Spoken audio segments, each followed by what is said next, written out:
A nova fase do PRONAMP, o Programa Nacional de Apoio às Microempresas e Empresas de Pequeno Porte, atingiu quase 30 bilhões de reais em empréstimos. Banco do Brasil, Caixa e Banco B foram as instituições que mais lideraram ou liberaram o crédito voltado às microempresas e empresas de pequeno porte. Para tratar sobre esse assunto, a gente recebe aqui no Jornal da Manhã o secretário especial de Produtividade e Competitividade do Ministério da Economia, Alexandre Ivata. Tudo bem, secretário? Muito obrigado por estar aqui conosco no Jornal da Manhã. Bem-vindo. Bom dia, Adriano. Bom dia, Thiago. Bom dia. Bom, secretário, essa ampliação, isso mostra o quê? Porque na pandemia muita gente, porque perdeu emprego, acabou tentando abrir um novo negócio e essas liberações de recursos ajudam esse momento da economia de que maneira? Bom, Thiago, eu queria primeiro agradecer e cumprimentar todos os nossos ouvintes. Nós tivemos aí ao longo do ano de 2022 uma criação de quase 1.900.000 empregos registrados pelo CAGED. O dado importante é que 72% dessa criação de empregos aconteceu justamente nas MPS, nas micro e pequenas empresas. Agora, a gente vê isso já como um reflexo de todos os programas de incentivo a esse segmento na economia. Micro e pequenas empresas hoje correspondem a praticamente 99% das empresas no Brasil, incluindo as MEIs, e esse segmento foi extremamente bem beneficiado com todos os programas de crédito, notadamente o PRONAMP e o PEAC.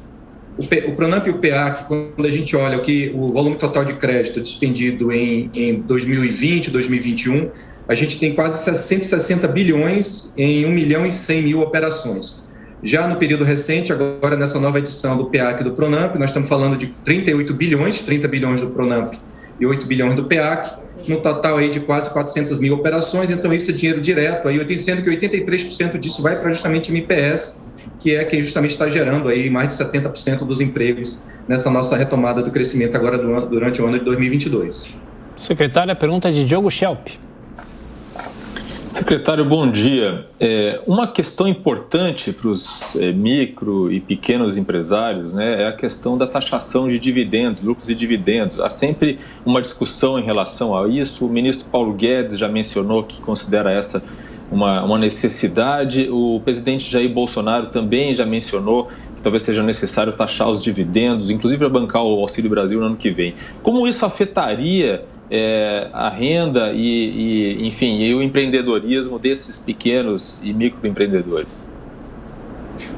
Obrigado pela pergunta. Lembrando que no projeto de lei que foi aprovado na Câmara, você tem aí uma isenção aí do pagamento de dividendos para empresas com faturamento de até 4.800.000, que basicamente isso cobre aí o limite indo até as pequenas empresas. Então, micro e pequenas empresas estariam dentro aí, abaixo desse teto de 4.800.000, com isenção de pagamento de dividendos. Agora, em relação à parte de tributação, é importante assim mencionar também todos os avanços que têm sido feitos para justamente facilitar a vida dos pequenos e microempreendedores em relação ao pagamento de tributos. Agora, em outubro, o governo lançou, a Receita Federal lançou um programa piloto da nota fiscal eletrônica de serviços. Essa é uma medida extremamente importante porque você unifica, padroniza o portal de pagamento de tributos, incluindo o ISS, que é o tributo mais importante aí do setor de serviços no nível municipal. Então, você teve essa integração do governo federal com as prefeituras, hoje já são em torno de 56 prefeituras que aderiram ao programa da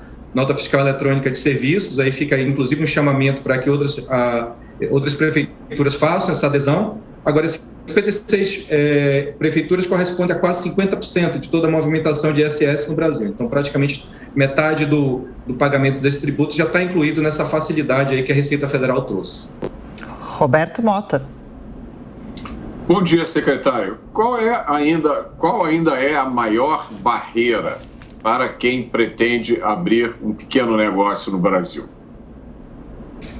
Bom, Roberto, acho que você deve estar acompanhando aí, né? Desde 2019 já houve várias medidas intensas aí para justamente você facilitar a abertura e funcionamento da empresa. Acabei de mencionar a questão da nota eletrônica de serviço, que simplifica em muito a emissão de nota fiscal por parte dos micro e pequenos empresários. Agora, a abertura de empresa hoje em dia no Brasil está bem mais fácil. Hoje em dia você consegue abrir uma empresa em média, o último dado que a gente tem no nosso mapa de empresas, você consegue abrir empresa em média em 23 horas. Quando você olha essa distribuição regional, Recife você consegue abrir em 3 horas em média.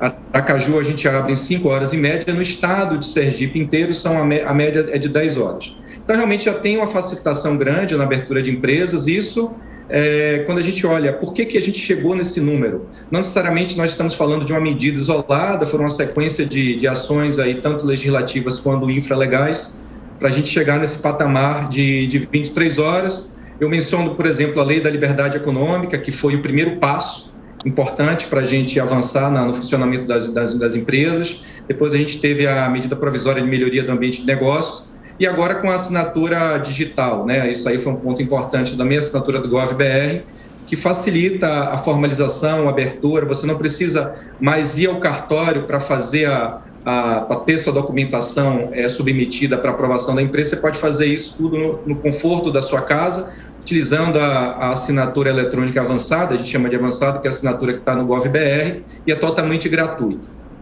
E, secretário, do que depende para que os novos empregados no Brasil tenham também melhores salários, pagamentos mais justos?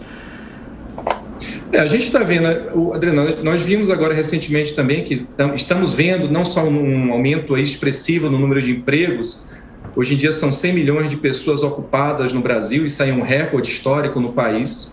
E a gente está vendo mais recentemente também os dados cada vez mais animadores de crescimento da renda dos empresários. Agora, tem assim, você precisa continuar atuando nas ações para ganho de produtividade, ganho de eficiência das empresas. Isso também está sendo trabalhado.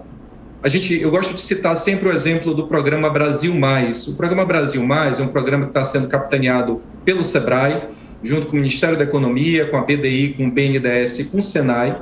É um programa que visa justamente você aumentar a produtividade da empresa, trazendo melhores práticas aí de redução de desperdícios e de aumento aí de eficiência. E o programa Brasil Mais já atendeu mais de 100 mil empresas no país, e quando a gente olha os números, ofere os resultados desse programa, a gente já tem um ganho de faturamento dessas empresas da ordem de 8%, ganho real, e ganho de produtividade da ordem de 22%. Então, respondendo a sua pergunta, Adriana, é fundamental que o país continue avançando nessas políticas para trazer maior produtividade para os micro e pequenos empresários. Até porque quando a gente compara, né, os dados internacionais, a gente compara a produtividade média da micro e pequena empresa brasileira, ela está par e passo aí com alguns países da América Latina.